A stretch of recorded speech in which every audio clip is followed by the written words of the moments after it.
তাহলে বন্ধুরা, আজকে মাছ রান্না করার জন্য আমি নিয়ে নিয়েছি দুটো বাটা মাছ। দেখো এই যে, তো আমি প্রথমে নেব বাটা মাছে নুন দেব। নুনটা তোমাদের আন্দাজ মতন দিতে পারো, দেখো আমি ঠিক এতটুকু দিচ্ছি।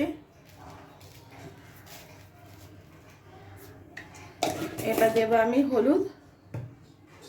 হলুদ পাউডার,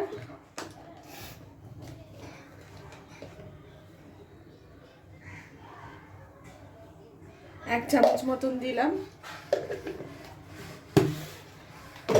আর যদি তোমাদের কাছে ভিনিগার বা লেবু থাকে তাহলে সেটাও তোমরা দিতে পারো। আমি অল্পখানি ভিনিগার দিয়ে দিব, এক চামচ মতন। তাহলে কি হবে, রান্নাতে না মাছের কোনো স্মেল আসবে না। এবার ভালো করে এটা মিক্স করে নিতে হবে।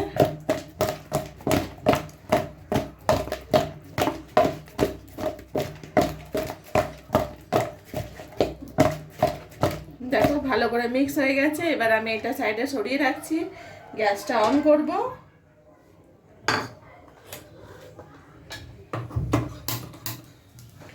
গ্যাসটা অন হয়ে গেছে, এবার আমি ওটা দিয়ে দিব রান্নার সাদা তেল। প্রথমে মাছটা ফ্রাই করে নিতে হবে।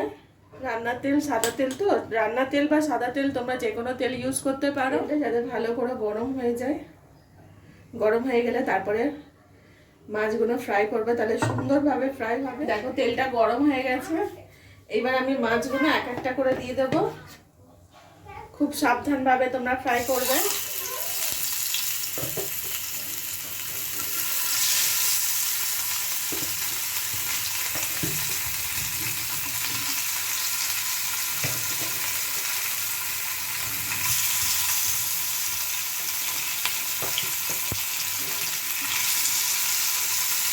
যতক্ষণ না একটু কিছুক্ষণ টাইম দিতে হবে, 5 থেকে 10 মিনিট মতন অন্তত, ভালো করে তলাটা ফ্রাই হয়ে গেলে তারপরে চেঞ্জ করতে হবে।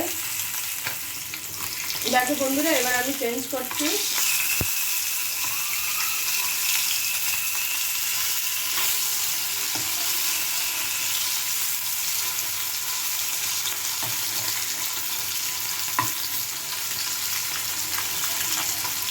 কত সুন্দর একটু সময় দিয়ে দিয়েছি, তারপর ভালো করে পাল্টিয়েছি, তো পাল্টিয়ে গেল সুন্দরভাবে। এবার দেখো বন্ধুরা, আমি তুলে নিচ্ছি। মাছগুলো সুন্দর করে ফ্রাই হয়ে গেছে।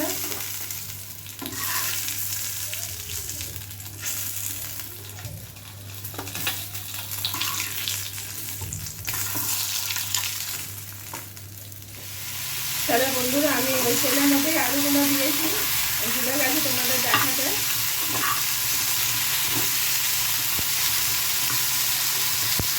এটা হালকা একটু ফ্রাই করে নিতে হবে। হলুদ পাউডার দিয়ে দিব, তাহলে কালারটা দেখতে সুন্দর লাগবে। আমি হাফ চামচ মতন দিয়েছি।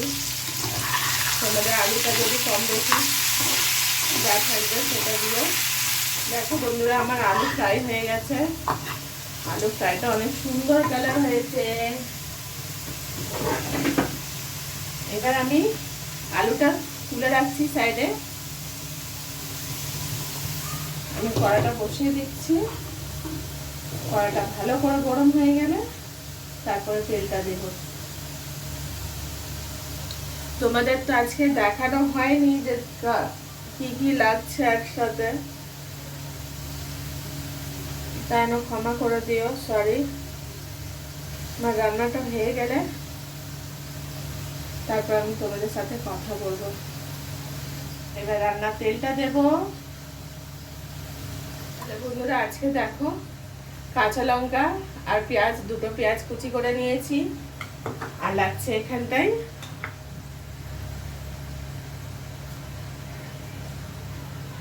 গুঁড়ো হলুদ, গুঁড়ো লঙ্কা, স্বাদ অনুসারে নুন, আর এটা জিরে পাউডার। আমি ধনে পাউডার দিই না, ঠিক আছে, মাছের তরকারিতে কোনোটাই দিই, কিন্তু এটা দিলে খুব বেশি টেস্ট হয় না, তো তাই ওটা ছাড়াই দেব। তাহলে চলো এবার রান্না করবো। আর লাগছে রান্নার সাদা তেল, আর অবশ্যই ভাবে টমাটার, ধনে পাতা। চলো তাহলে আমার তেলটা গরম হয়ে গেছে। এবার সবার আগে কাঁচা লঙ্কাটা ছেড়ে দিয়ে দূরে পালিয়ে যেতে হবে।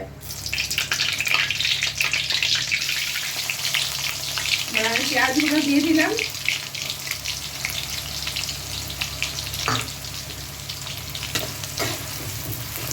পেঁয়াজটা ভালো করে লাল হয়ে গেলে তারপরে মশলাগুলো দেবো। আলু বললাম, তোমাদের মটর তো বলতে ভুলে গেছি যে আমি মটরটা দেখো ছাড়িয়ে রেখেছি। এই দেখো পেঁয়াজটা দেখো লাল হয়ে এসেছে, আর একটুখানি বাকি আছে। এবার আমি গুঁড়ো মশলাগুলো দিয়ে দেবো।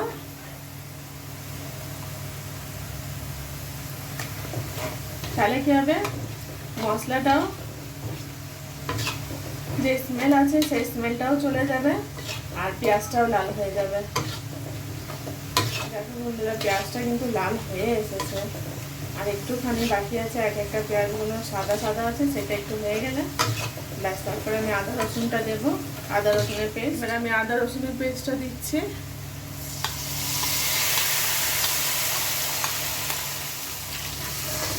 আদা রসুনের বাটিতেই যে মশলাটা লাগা ছিল সে তার মধ্যেই একটু জল দিয়ে এটা দিলাম।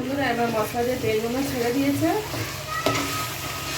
এবার আমি আলুগুলো দিয়ে দিব।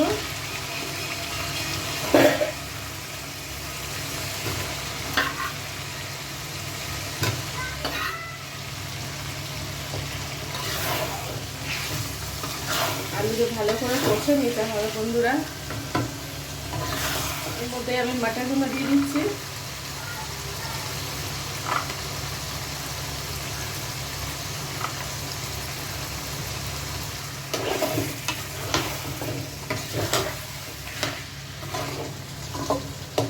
এটা কষা হয়ে গেছে বন্ধুরা। এবার আমি এর মধ্যে গরম জল অ্যাড করছি। তোমরা আন্দাজ মতন দিও, কম বা বেশি।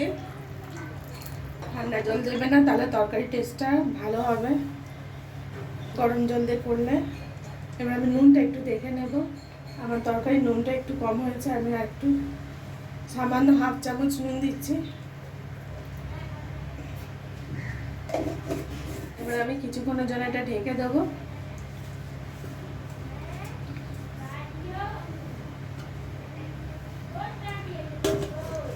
5 থেকে 7 মিনিট মতন ঢেকে রাখবো। এটা যখন আলুটা গলে যাবে তারপরে আমি বাকি টমাটো আর ধনে পাতাটা দেবো। তাহলে বন্ধুরা দেখো, আমি ঢাকনাটা খুলেছি।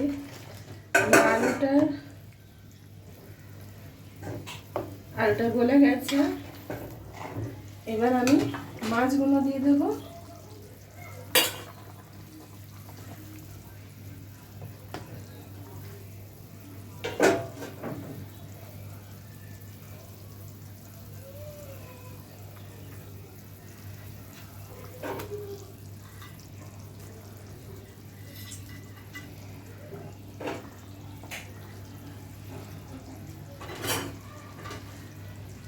তারপরে এবার আমি টমাটোগুলো দিয়ে দিচ্ছি।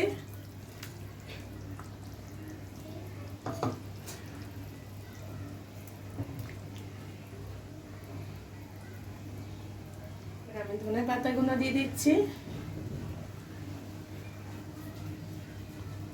এবার এটা জাস্ট শুধু ফুটে গেলে আমি বন্ধ করে দেব। এটা ফুটে যাক। দেখো বন্ধুরা, আমার রান্না কমপ্লিট হয়ে গেছে। তরকারিটা ফুটে গেছে।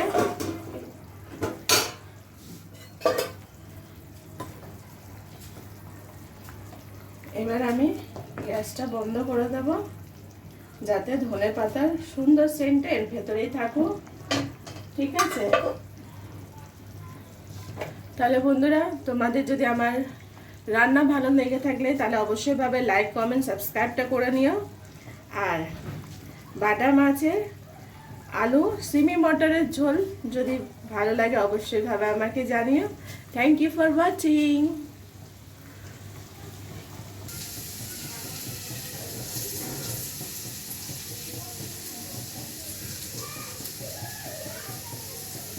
দেখেছো বন্ধুরা, আমার রান্নাটাই